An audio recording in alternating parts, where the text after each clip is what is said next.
ప్రపంచంలో నలుదిక్కులు కూడా అనేకమైన మందిరాలు, అనేకమైన స్థలాలు ఉంటా ఉన్నాయి. హిందువులకి దేవాలయాలు ఉన్నాయి, ముస్లిమ్స్కి దేవాలయాలు ఉన్నాయి, అదేవిధంగా క్రైస్తవులకు కూడా దేవాలయాలు ఉన్నాయి. అయితే దేవుడు ఏం చెప్తున్నాడు అంటే అపోస్తుల కార్యం 17వ అధ్యాయంలో మనుషులు చేసిన హస్తకృతమైన ఆలయములో నేను నివసించను. హల్లెలూయా. అంటే ఇది దేవుడు నిర్మించినది కాదులే కానీ ఎలాగనంటే మనుషులే, వాళ్ళు హిందువులు కావచ్చు, లేకపోతే అన్యులు కావచ్చు, లేకపోతే ఎవరైనా కావచ్చు, వాళ్ళందరూ కూడా వచ్చి చేతులు వేశారు, మనం కూడా పనులు చేశాం. అంటే ఈ ఆలయాన్ని ఎవరు నిర్మించారు అని ప్రశ్నిస్తే కనుక మనుషులు నిర్మించారు. అదే మాట దేవుడు అంటా ఉన్నాడు, మనుషులు హస్తకృత ఆలయాలతో నేను వాళ్ళ ఆలయాలు నివసించేవాడిని కాదు అని అంటున్నాడు. అయితే ఆయన ఎక్కడ నివసిస్తాడు? ఆయన అంటున్నాడండి, ఆకాశం మహాకాశాలు సైతం ఆయన పట్టజాలు. దేవుణ్ణి ఎవరైనా పట్టుకోగలుగుతారా? హల్లెలూయా. ఆకాశం ఆయన సింహాసనం, భూమి ఆయన పాదపీఠం. ఆయన భూమిలోనే ఆయన కాలు పెట్టుకునే స్థలం భూమి అయి ఉంటే ఈ ఆలయాలు ఏ పాటివి?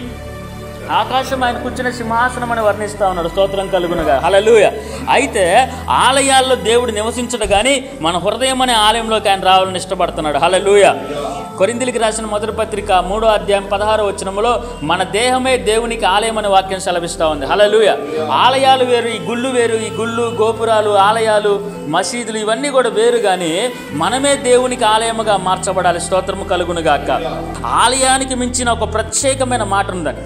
మనం అనుకుంటాం చాలామంది ఇలా రోడ్డు మీద వెళ్ళేవాళ్ళు కావచ్చు, లేకపోతే ఏం చేస్తామంటే మనకు కూడా అన్యులుగా ఉన్నప్పుడు ఏదైనా గుడి కనపడినప్పుడు దానికి మనం నమస్కారం చేస్తాం. ఆ గుళ్ళో ఉన్న విగ్రహానికి, ఆ గుళ్ళో ఉన్న దేవత, దేవుడు అని పిలవబడడానికి మనం ఏం చేస్తాం? నమస్కరిస్తాం. అలా పోయేటప్పుడు బైక్ మీదో, కారులోనో, బస్సులోనో పోయేటప్పుడు అలా దండం పెట్టుకుంటే మనకు మంచి జరిగిద్దని ఒక ఆలోచన మనం కలిగి ఉంటాం. స్తోత్రం కలుగునుగా. అంటే ఆలయంలో దేవుడు ఉంటాడు. కొన్ని సందర్భం ఎక్కడైతే ఇద్దరు ముగ్గురు నా నామమును ఏకీభవిస్తారో అక్కడ నేను ఉంటానని సరే మనం అనుకుంటా ఉంటాం ఆలయంలో దేవుడు, కానీ ఆలయానికన్నా ప్రత్యేకమైనది ఏంటంటే ఆయన సన్నిధి. హల్లెలూయా. సన్నిధి అనండి ఒకసారి. మోషే ఒక మాట అంటాడు, ఏంటి అనంటే నీ సన్నిధి నాతో పాటు రాకపోతే నేను అక్కడికి వెళ్ళను అంటాడు. అంటే సన్నిధి అంటే ఒక ప్రత్యేకమైన అర్థం ఉందండి. 51వ కీర్తనలో కూడా ఆ దావీదు మహాభక్తుడు ఏమంటాడు అంటే నీ సన్నిధిలో నుంచి నన్ను నెట్టేయమాకు. ఆలయం కాదు, ఏమంటున్నాడు? నీ సన్నిధిలో నుంచి నన్ను త్రోసివేయ్. అసలు ఈ సన్నిధి అంటే అర్థం ఏంటి అని అంటే దేవుడు ఎక్కడైతే ప్రత్యక్షమవుతాడో ఆత్మస్వరూపిగా దాన్ని సన్నిధి అంటారు. స్తోత్రం కలుగునుగా. హల్లెలూయా. మన ఇంట్లో మనకు నెమ్మది ఉండకపోవచ్చు, హాస్పిటల్లో మన పిల్లలకు బాగాలేకపోతే ఆడ కూర్చుంటే మనకు నెమ్మది ఉండదు, కుటుంబంలో గొడవలు అవుతుంటే ఆడ నెమ్మది ఉండదు. ఒకసారి ఇలాగ వచ్చి మందిరంలో ఇలా కూర్చున్నాం అనుకోండి, కొన్నిసార్లు మనకి ఏమనిపిస్తుంది? ప్రశాంతత అనండి ఒకసారి. ఇలా కూర్చోంగులు ఒక 10 నిమిషాలు ప్రార్థన చేసుకుంటూనే ఎక్కడి నుంచో తెలియని ఒక మనశ్శాంతి, ఎక్కడి నుంచో తెలియని ఒక ప్రశాంతత వస్తూ ఉంటుంది. నీ పక్కన దేవుడు గనక కూర్చుంటే, నీ పక్కన గనక ఆయన నిలబడితే గనక నీకు ధైర్యము కలుగుతుంది, సమాధానము కలుగుతూ ఉంది. హల్లెలూయా. దాన్నే భక్తుడు రాస్తా ఉన్నాడు, సన్నిధి. హల్లెలూయా. అంటే ఆలయం వేరు, సన్నిధి వేరు. చెప్పండి, ఆలయం వేరు, సన్నిధి వేరు. ఆలయంలోకి అందరు రావచ్చు కానీ దేవుడి సన్నిధి మాత్రం కొంతమంది దగ్గరికి వస్తుంది. మీకు అర్థమయ్యేలా చెప్తాను, జాగ్రత్తగా చెప్పడానికి ప్రయత్నం చేయండి. ఏంటి అని అంటే షద్రక్, మెషక్, అబేద్నెగోలు దానియేలు గ్రంథం 3వ అధ్యాయంలో అగ్నిగుండంలోకి వెళ్ళినప్పుడు వాళ్ళు ఏమంటారంటే మేము చనిపోయినా పర్లేదు కానీ మా దేవుణ్ణి మేము విడిచిపెట్టమంటే వాళ్ళు ముగ్గురు కూడా అగ్నిగుండంలోకి వెళ్తారు. ముగ్గురు కాస్త ఎంతమంది అయ్యారు? 4 అయ్యారు. ఇప్పుడు ఈ 4 ఎవరికి కనపడుతున్నారు? రాజుగారికి కనపడరు. రాజుగారు ఆశ్చర్యపోతున్నారే, ఇస్రాయేలు వాళ్ళు చచ్చిపోయారు. ఎవరైతే అగ్నిగుండంలోకి షద్రక్, మెషక్, అబేద్నెగోలు నెట్టేశారో, ఎవరు ఇసిరేశారో వాళ్ళు చనిపోయారు. వీళ్ళు మాత్రం బ్రతికే ఉన్నారు. స్తోత్రం కలుగునుగా. ముగ్గురు కాస్త ఎంతమంది అయ్యారు? హల్లెలూయా. వాళ్ళు కూడా కాలిపోవాలి కదా, వాళ్ళు ఏంది నిలబడి ఏం చేస్తున్నారు? వాళ్ళు ముగ్గురిని కదా మనం విసిరేసింది, 4 అయ్యారని చెప్పి ఆ ముగ్గురిని కూడా బయటికి పిలిస్తే, ఆ 4 కూడా బయటికి పిలిస్తే 4 రాలేదు కానీ ఎంతమంది వచ్చారు బయటికి? 3 తిరిగి వచ్చారు. హల్లెలూయా. అంటే దేవుడి సన్నిధి అగ్నిగుండంలోకి దిగి వచ్చింది. హల్లెలూయా. అంటే అగ్నిగుండంలో ఎవరున్నారు? దేవుడు ఉన్నాడు. దేవుడు ఎక్కడుంటే అక్కడ ఆయన సన్నిధి ప్రత్యక్షమవుతుంది. స్తోత్రం కలుగునుగా. మరి అది రాజుగారి దగ్గరికి వచ్చిందా? రాజుగారి దగ్గరికి అనేక మంది రాజులు వచ్చారు. రాజుగారి దగ్గరికి రాణులు, మంత్రులు, సైనికులు, అందరూ ధనవంతులు అందరూ వచ్చారు కానీ దేవుడి సన్నిధి మాత్రం రాజుగారి దగ్గరికి రాల. హల్లెలూయా. ఈరోజు నువ్వు ఒక గర్వంగా చెప్పుకోవచ్చు. చెప్పండి హల్లెలూయా. చెప్పండి ఒకసారి. గర్వంగా మన గుండెల మీద చేసుకొని చెప్పొచ్చు. ఏంటి తెలుసా? ధనవంతుల దగ్గరికి, రాజకీయ నాయకుల దగ్గరికి దేవుడు వస్తాడో రాడు తెలియదు కానీ మనం కన్నీరు గారిస్తే ఎవరి దిగి వస్తారంట? దేవుడు దిగి వస్తాడు. స్తోత్రం కలుగునుగా.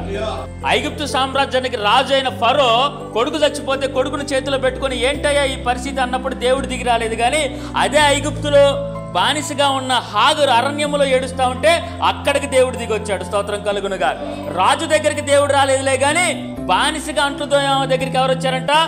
దేవుడు దిగి వచ్చాడు. ఈరోజు నేను ఒక మాట చెప్తున్నా, ఆలయానికి రావడం గొప్ప కాదు, కానీ ఆలయంలో కానీ ఎక్కడ నువ్వు ఉన్నా ఆయన నీ పక్కనకు నువ్వు తెచ్చుకోగలగాలి. కొన్నిసార్లు మనకు భయంకరమైన కన్నీరు వస్తుందని అందరూ విడిచిపెడతారు, అందరూ దూరం అవుతారు, ఒంటరిగా మిగిలిపోతాం, బాధలు ఎక్కువైతాయి, సమస్యలు ఎక్కువైతాయి. అప్పుడు నువ్వు ఏడుస్తూ ఉంటుంటే ఏదో ఒక తెలియని స్పర్శ మన దగ్గరికి వస్తుంది. చూసారా? అదే దేవుడి యొక్క స్పర్శ అయి ఉన్నది. స్తోత్రం కలుగును. బాగా కన్నీరు కార్చి ఇక లేదు నా వల్ల కాదు అనుకున్నప్పుడు వెంటనే నీకు ఒక సమాధానం వస్తుంది తెల్లారి. అప్పుడు నీ పక్కన నా దేవుడు ఉన్నాడని అర్థం. స్తోత్రం కలుగునుగా. హల్లెలూయా. అంటే ఆలయం వేరు, సన్నిధి వేరు. ఆలయం అంటే ఆలయం దగ్గరికి మనం వెళ్ళాలి. అప్పుడప్పుడు మీరు కూడా ఈ చెల్లోళ్ళ ఇంటికో, అక్కోళ్ళ ఇంటికో, లేకపోతే అమ్మోళ్ళ ఇంటికి వెళ్ళినప్పుడు ఈ ఆలయాన్ని విడిచిపెట్టి ఎక్కడికో వెళ్ళాలి. ఈడకి రాలేం కొన్ని సందర్భాలు. ఆలయం మన దగ్గరికి రాదులే కానీ దేవుడైతే మన దగ్గరికి. హల్లెలూయా. ఆలయాన్ని వెతుక్కుంటే మనుషులు రావాలి, కానీ మనుషుల్ని ఎత్తుకుంటే దేవుడే దిగి వస్తే అది సన్నిధి. ఆమేనండి. ఒకసారి ఆలయాన్ని వెతుక్కుంటా మనుషులు వస్తారు, మనుషుల్ని ఎత్తుకుంటే దేవుడు దిగి వస్తాడు. అదే దేవుడి సన్నిధి ఉన్నది. స్తోత్రం కలుగునుగా. హల్లెలూయా. మీకు ఇంకొక ఉదాహరణ చెప్పి ముగిచేస్తాను. ఏంటంటే ఆ నిర్గమకాండం 14వ అధ్యాయంలో ఎర్ర సముద్రం ముందు మోషే నిలబడతాడు. హల్లెలూయా. ఎర్ర సముద్రం ఎదురుగా ఉంటుంది, వెనకోళ్ళందరూ కూడా వస్తూ ఉంటారు. అప్పుడు వీళ్ళు అంటారు, వెనకొండ వాళ్ళు, అయ్యా మేము చచ్చిపోతున్నాం మా వల్ల కాదు అంటే, అప్పుడు మోషే అంటాడు, అయ్యా ఏం చేయాలయ్యా ఇప్పుడు అంటే, అప్పుడు మోషేతో దేవుడి స్వరం వినపడతా ఉంది. ఏంటో తెలుసా? మోషే నాకెందుకు మొరపెడుతున్నావు, ఆగిపోక సాగిపో. అక్కడ దేవుడు స్వరము మాత్రమే వినపడింది. స్తోత్రం కలుగునుగా. కానీ మోషే మాత్రం ఒంటరిగా మండుచున్న పొద దగ్గర ఉన్నాడు. ఆ పొద దగ్గర ఆ గొర్రెలు కాసుకుంటూ ఉన్నాడు ఒంటరిగా. అనుకుంటా ఉన్నాడు, నా జీవితం ఏంటి? ఇటు అమ్మ దగ్గర ఓడిపోయా, వివాహంలో ఓడిపోయా, పిల్లల్ని పెంచడంలో ఓడిపోయా, ఆఖరికి గొర్రెలు కాచుకునే బ్రతికైపోయింది, నా రాజ్యం పోయింది, నా అధికారం పోయింది, నాకున్న శక్తి పోయింది, ముసలాన్ని అయిపోయి 80 సంవత్సరాలు వచ్చేసినాయి, ఇక నా జీవితం ఏంటి అని చెప్పి ఒంటరిగా ఉన్నప్పుడు దేవుడి యొక్క సన్నిధి మోషేకి ప్రత్యక్షమైనట్టు మనం చూస్తా ఉన్నాం. హల్లెలూయా. ఆ మోషే అదే అంటున్నాడు, అయ్యా ఎర్ర సముద్రం చీల్చడం నాకు వద్దు, నువ్వు నాకు ఉండాలి. ఏమడుగుతున్నాడు? ఎర్ర సముద్రాన్ని దాటి బయటకు వస్తే అబ్బా ఏమి మోషే, ఏమి నాయకుడు, ఏమి గొప్పోడు, మోషే లాంటి నాయకుడు ఈ లోకంలో ఇంకా పుట్టలేదని చెప్పి అందరూ అనుకుంటా ఉంటుంటే, ఈ అద్భుతాలు నాకు వద్దులే కానీ నువ్వు నాకు కావాలన్నాడు మోషే. హల్లెలూయా. మోషే చెయ్యెత్తితే ఆకాశం నుంచి ఆహారం కురిపించబడింది, చేతులు ఎత్తితే రాజ్యాలు సైతం కూడా భయపడ్డారు. అన్ని అద్భుతాలు చేసిన మోషే ఏమంటాడు తెలుసా? ఈ అద్భుతాలన్నీ ఒక లెక్క, అద్భుతాలు చేసే దేవుడు ఒక లెక్క. స్తోత్రం కలుగునుగా. ఈ ఎర్ర సముద్రం చేల్చడం ఎవరికి కావాలి? ఈ జనులందరూ కూడా నా వెనక నిలబడటం ఎవరికి కావాలి? రాజులను ఓడించడం ఎవరికి కావాలి? ఎర్ర సముద్రాన్ని ఆరి నేలగా చేయడం ఎవరికి కావాలి? ఇవన్నీ నాకు వద్దు, కానీ నీ సన్నిధి రాకపోతే ఒక్క అడుగు కూడా నేను బయటికి. హల్లెలూయా. ఇప్పుడున్న జనం అంతా మారిపోయారు. ఏమన్నారు తెలుసా? ఇప్పుడు మాకు ఉద్యోగం ఉంటే చాలు, పెళ్ళి అయితే చాలు, గర్భఫలం ఉంటే చాలు, బంగారం ఉంటే చాలు, ఇల్లు ఉంటే చాలు, స్థలం ఉంటే చాలు అనుకున్నారు. కానీ దేవా ఇవన్నీ కాదులే కానీ నువ్వుంటే. హల్లెలూయా. ఆయన ఉంటే ఇవన్నీ కూడా పక్కన వచ్చేస్తాయండి. స్తోత్రం కలుగునుగా. మొదట ఆయన రాజ్యమును. కాబట్టి ఆలయానికి వచ్చిన మనం దేన్ని ఎత్తకాలా? 105వ కీర్తనలో ఒక మాట ఉంటుంది, ఆయన బలమును వెతుకుడి, ఆయన సన్నిధిని నిత్యము వెతుకుడి. స్తోత్రం చూద్దాం ఒకసారి గట్టిగా. ఏం వెతకాలంటే ఆయన సన్నిధిని వెతకాలి. ఆలయానికి రాంగలోనే ఎవరు ఏ చీర కట్టుకొని వచ్చారు, ఎవరు ఎట్ట సోకులు వేసుకొని వచ్చారు, ఇవన్నీ ఒకెత్తండి. మనం ఆలయానికి రాంగలోనే ఆయన సన్నిధి మన దగ్గర ఉండేలా మనం చూసుకోవాలి. యేసయ్య నా పక్కన వచ్చి నువ్వు కూర్చో అనాలి. వెతకాలి. ఏం వెతకాలంట? ఎప్పుడు యేసయ్య వస్తాడని నువ్వు వెతకగలగాలి. స్తోత్రం కలుగునుగా. హల్లెలూయా. హన్నా ఒకటే వెళ్ళింది మందిరంలోకి, వెళ్ళిపోయి ఏం చేసింది? అయ్యా నాకు పిల్లలు పుట్టట్లేదు కానీ గర్భఫలాన్ని నాకు భర్త వచ్చిండు, ఆమెతో పాటు రాలా.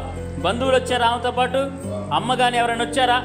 భర్త రాలేదు, బంధువులు రాలేదు, అమ్మ రాలేదు, ఎవరు? ఒక్కతే వచ్చింది లోనకి. ఒక్కతే వచ్చి ఏడుస్తా ఉంటే దేవుడు సన్నిధి ఆమె దగ్గరికి వచ్చిందంట. స్తోత్రం కలుగునుగా. అదే అంటాడు మొదటి సమూయేలు గ్రంథం 1వ అధ్యాయంలో 15వ వచనంలో, నీళ్లు కుమ్మరించినట్లు దేవుడు సన్నిధిలో నా ఆత్మను కుమ్మరిస్తా అని చెప్పి అన్నా అన్నది. హల్లెలూయా. నీళ్ళు ఏం చేస్తాం మనం? కళా పెట్టగలుగుతాం. బకెట్లో నీళ్ళు కళా చల్లితే ఆ చెంబులో నీళ్ళు ఆగుతాయా? మొత్తం కింద పడతాయి. అలాగే ఇక్కడికి వచ్చిన ప్రతి ఒక్కరు కూడా ఆయన సన్నిధి నువ్వు గనక చూడగలిగితే నీ హృదయంలోని బాధలన్నీ కూడా కొమ్మరించాలి. నీళ్లు కొమ్మరించినట్లు ఎలా చేయాలంట? అప్పుడు ఆ చెంబులో అన్నీ తిప్పి మొత్తం లోనపడాలి. అట్లే నీ హృదయంలో నువ్వు దేవుడి మందిరంలోకి వచ్చిన తర్వాత నీ హృదయంలోని బాధలన్నీ కూడా ఇక్కడ పోయాల. పోస్తే ఏం జరిగిద్దంటే ఇంకేం ఉండవు అన్నమాట. స్తోత్రం కలుగునుగా. నీ కుటుంబం, నీ పిల్లలు, నీ బాధలు, నీ కష్టాలు, నీ అనారోగ్యాలు, నీ సమస్యలు అన్నిటినీ కూడా నీళ్లు కుమ్మరించినట్లు కనుక కుమ్మరించగలిగితే హన్నాకి విడుదల ఇచ్చిన దేవుడు మీకు కూడా విడుదల ఇస్తాడు. హల్లెలూయా. కాబట్టి నువ్వు ఆలయానికి రాకూడదు. ఎక్కడికి రావాలంట? ఆలయంలో ఉన్న ఆయన సన్నిధి దగ్గరికి రావాలి. హల్లెలూయా. చెప్పండి, ఎక్కడికి రావాలి? ఆలయంలో ఆయన సన్నిధి దగ్గరికి రావాలి. స్తోత్రం కలుగు. మీరు కూడా కొన్ని ప్లేస్లు ఎత్తుకుంటారు, పలానా చోట నేను కూర్చుంటాను అని. నిజంగా ఆ ప్లేస్లు ఏం చేస్తాయంటే దేవుడు ఎదురు చూస్తూ ఉంటాడు. నా కూతురు వస్తుందా, నా కుమారుడు వస్తున్నాడు అని చెప్పి ఆ స్థలంలో దేవుడు కన్నులు ఆ స్థలం మీద ఉంటాయంట. హల్లెలూయా.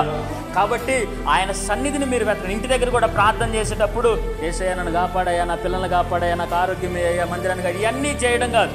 నువ్వు అలా కళ్ళు మూసుకొని ఏం చేయాలంటే నా పక్కన యేసయ్య ఉన్నాడనే మనస్సు నీ ఆలోచనకు రావాలి. ఇప్పుడు ఇట్లా కూర్చున్నాం అనుకోండి, అప్పుడప్పుడు అనిపిస్తుంది నీ కొడుకు నీ మనవడు వీళ్ళందరూ కూడా లేకపోయినా కానీ ఉన్నట్టు అనుకుంటాం. వాళ్ళు అక్కడక్కడ ఆడుకుంటున్నారు, అక్కడక్కడ ఉంటున్నారు. చనిపోయిన వాళ్ళని కూడా మనం ఏమనుకుంటాం? వాళ్ళు చనిపోయిన తర్వాత కూడా బ్రతుకుండి ఎలా చేస్తారో అలా మన మనసులో అనుకుంటాం.